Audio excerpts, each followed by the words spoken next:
Mes amis, bonjour, on se retrouve encore une nouvelle fois pour une nouvelle vidéo. J'espère vraiment que vous allez bien. Moi, je vais vraiment très bien. Il fait beau, il fait chaud.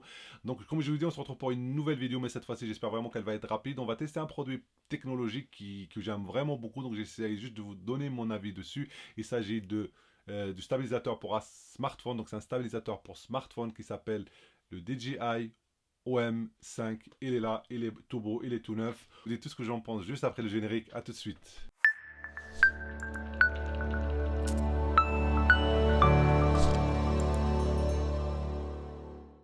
Donc aujourd'hui, on va tester quoi? On va tester donc ce produit-là, comme je vous dis. Donc c'est le DJI Osmo 5, DJI OM5. Donc ils ont plusieurs stabilisateurs. Là, c'est la version 5, c'est la dernière. Il faut savoir que jusqu'à la version 3, on appelait ça le DJI Osmo Mobile 1, Osmo Mobile 2, Osmo Mobile 3. Vous voyez, le nom était vraiment rallonge. Et à partir du 4, donc on appelle ça juste DJI OM4 et OM5. Donc moi j'avais déjà testé le 3 que j'avais bien aimé, mais voilà, j'ai dû m'en séparer parce que voilà, je faisais pas beaucoup de vidéos à l'époque. Et là donc j'ai le DJI OM5 que j'utilise depuis déjà un certain moment. Je vais vous dire donc les questions à laquelle on va répondre dans cette vidéo là, c'est quoi? C'est est-ce qu'il est performant? Est-ce que ça vaut le coup de l'acheter par rapport au prix? Et puis est-ce qu'on a le choix entre un OM5 et une version par exemple Osmo Mobile 3 ou 4, laquelle qu'il faut privilégier en fait, parce que mine de rien, il y a des choses à dire Les sur ce gens qui produit-là. ne me connaissent pas, donc n'hésitez pas à me suivre ou d'ailleurs à vous abonner si vous n'êtes pas abonné. Ça nous aide vraiment beaucoup et c'est très important. Donc là, en fait, on ouvre. J'avais déjà ouvert, je ne vais pas vous mentir. Donc voilà, vous voyez déjà ce qui est bien, c'est que dans la boîte, vous avez déjà tout ce qu'il faut faire en fait, comment c'est fait, mais bon, il n'y a pas vraiment. Voilà. Le stabilisateur est là, on va le mettre de côté. Dans la boîte, en fait, on trouve ça. Ça, c'est un truc qu'on va fixer sur le téléphone. Vous voyez, c'est comme en fait, c'est un support de téléphone, vous allez voir. Ça, c'est un changement par rapport au modèle 3. On a une petite pochette. Donc le modèle 3, on avait une pochette, je crois, plus qualitative. Là, une petite pochette, bon, bah, ça permet de le mettre dans le sac. Voilà. Et là, donc on a une clé, enfin, on a un câble USB-C du type C pour recharger donc le stabilisateur ici. Voilà. Donc, bien sûr, il y a une petite sanguette en fait pour l'attacher. Donc là, on n'a pas besoin. Tout ça, on n'a pas besoin. Voilà, on le range et vous voyez que je l'ai acheté en occasion sur Amazon et on verra si on va le garder ou pas. Donc on a aussi dans la boîte ça, c'est un petit trépied. Ça vous permet de le stabiliser. Donc dans quel cas il va vous servir le trépied? Bon, en fait, c'est seulement dans le cas où vous avez besoin de faire par exemple des pauses longues ou alors vous filmez, je sais pas, vous faire des vidéos et tout ça. Mais en tout cas, c'est en cas de pause longue, hein. Sinon, c'est vraiment, il n'y a pas besoin. En tout cas, c'est un truc qui est vraiment de très bonne qualité. Donc, c'est un bundle en fait. C'est une boîte où il y a vraiment tout ce qu'il faut. Vous n'avez pas besoin de plus. Donc, nous, on s'en fout de ça. On va juste parler de ça, le stabilisateur. Vous voyez comme il est compact en fait. Et c'est toute la différence, par exemple, avec le modèle DJI modèle Osmo Model 3, Mobile 3, DJI Osmo Mobile 3, qui était vraiment gros, il était énorme. Donc je l'avais testé pendant plusieurs temps, et puis j'ai retourné parce qu'il était vraiment gros. Celui-là, il est vraiment très compact. Regarde, je le tiens dans les mains normales. Juste avant de l'ouvrir, donc qu'est-ce qu'on peut trouver? On trouvait donc l'entrée donc USB type C, hein, pour le recharger, donc ça se recharge rapidement. Là, donc on a les témoins, les minutes de la batterie. Là, on a donc droite, gauche, en bas, droite, gauche, donc c'est une manette en fait, une sorte de manette. Ça c'est pour bah, filmer, c'est un bouton rouge pour filmer, arrêter de filmer. Et ça c'est pour changer, par exemple, filmer à l'avance, filmer à l'arrière. Là c'est pour zoomer, dézoomer. Là c'est pour éteindre et allumer. Vous voyez comme il est contact, donc, compact. Et là, donc pour l'ouvrir, c'est très simple. On fait comme ça, on le tourne un peu et hop, et voilà, il s'ouvre. Vous voyez, c'est vraiment très facile. Et c'est tout, c'est tout. Donc là, vous voyez que derrière, il y a aussi une gâchette. Vous allez voir à quoi elle sert. Et donc, si vous voyez, là, il y a un petit trou en fait. C'est que là, derrière, on peut mettre le truc. On va faire ça en direct. Donc, ça, on vient, on regarde. Attention, il y a un signe en fait. Vous voyez l'appareil photo, donc il faut que ça aille vers le haut. Et donc là, ça devient comme ça en fait. Et ça, c'est trop bien parce que c'est magnétique. Vous pouvez même l'utiliser. Moi, je l'avais laissé sur mon téléphone, voilà, plusieurs, très longtemps parce qu'en fait, ça sert, par exemple, dans la voiture, partout, tu peux le fixer. Tu peux fixer ton smartphone directement comme si tu avais un support en fait dans la voiture. Donc, quand on vient, ça se fixe automatiquement parce que, comme je vous dis, c'est magnétique. Donc, il y a un sens et hop, vous voyez, voilà. Et vous voyez le problème, c'est que là, il n'est pas réglé, hein, franchement, c'est n'importe quoi, parce qu'il faut d'abord allumer. Vous voyez? Il faut toujours le tenir comme ça, la gâchette à l'arrière. Donc vous voyez, donc la gâchette, ça permet de stabiliser. Donc voilà, il est de travers, hop, deux fois, et ça revient. Là, regardez ce qui va se passer, hop, il va tourner, hop, il revient là où il était. On fait une fois, il passe en mode photo, une deuxième fois en mode vidéo. Bref, ça fait tout, franchement, avec tous les boutons, je ne vais pas vous décrire parce qu'il y a un bouton, un clic, ça fait un truc, deux clics, ça fait deux trucs. Donc voilà, c'est très très bien. Vous remarquez que sur l'application, il y a tout, vidéo, photo, ralenti, il fait tout. Voilà. Donc juste des choses très très importantes parce que moi, je ne suis pas là pour vous tester vraiment le truc dans le détail, c'est juste pour vous montrer les points auxquels il faut faire attention. Vous voyez qu'il est très très léger. Alors, c'est quoi la différence, par exemple, entre le 3 et le 5? Parce que le 4, en fait, c'est à peu près la même chose que le 5. Il y a une petite fonction qui change. Mais en gros, déjà, première des choses, pour tous les trucs, pour tous les DJI, il faut savoir qu'on ne peut pas les faire marcher. Ça, c'est pas l'application de l'iPhone, hein. C'est l'application de chez DJI. Donc, il faut télécharger une application tout de suite. Elle s'appelle DJI Mimo. Mimo, M-I-M-O. Si vous ne la faites pas, en fait, vous ne pouvez pas gérer le stabilisateur avec l'application de l'iPhone, ça ne marchera pas.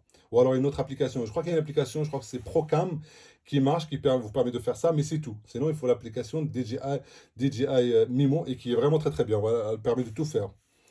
Euh, le modèle 5 par rapport au modèle 4, au modèle 3 ou tous les autres, regardez, il y a une tige qui sort et ça vous permet d'avoir un truc plus long. Vous pouvez faire des photos plus larges. Vous pouvez prendre en photo en famille, par exemple, en tram, vous voyez, parce que c'est beaucoup plus grand. Regardez, hop. Voilà. Vous voyez? Ça vous permet de faire vraiment d'avoir plus de manipulation, en fait. Donc, c'est la seule différence qui vient avec le 5, le OM5. Ah, il faut savoir aussi qu'il y a aussi le tracking qui va devenir plus intéressant sur le 5, mais franchement sur le 3, sur le 4, il était déjà très très intéressant. C'est quoi le tracking? C'est que vous appuyez une fois sur la gâchette à l'arrière et vous voyez, il va chercher quelque chose à suivre. Il va la suivre partout, regardez. Partout, il va chercher la chose. Bon, là, donc la différence maintenant avec le 3.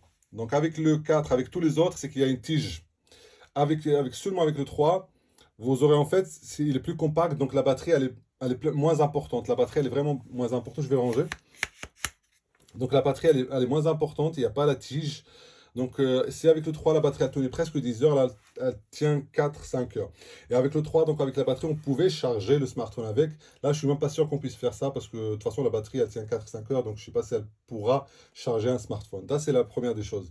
Avec le 3, il était vraiment solide. Il était gros, mais du coup, il était solide. Là, franchement, des fois, je me dis qu'il n'est pas très très solide. Surtout quand vous tirez ça. Vous voyez, vous dites avec le temps, est-ce que ça va tenir avec le temps? Je ne suis pas sûr. Franchement, je ne suis pas sûr.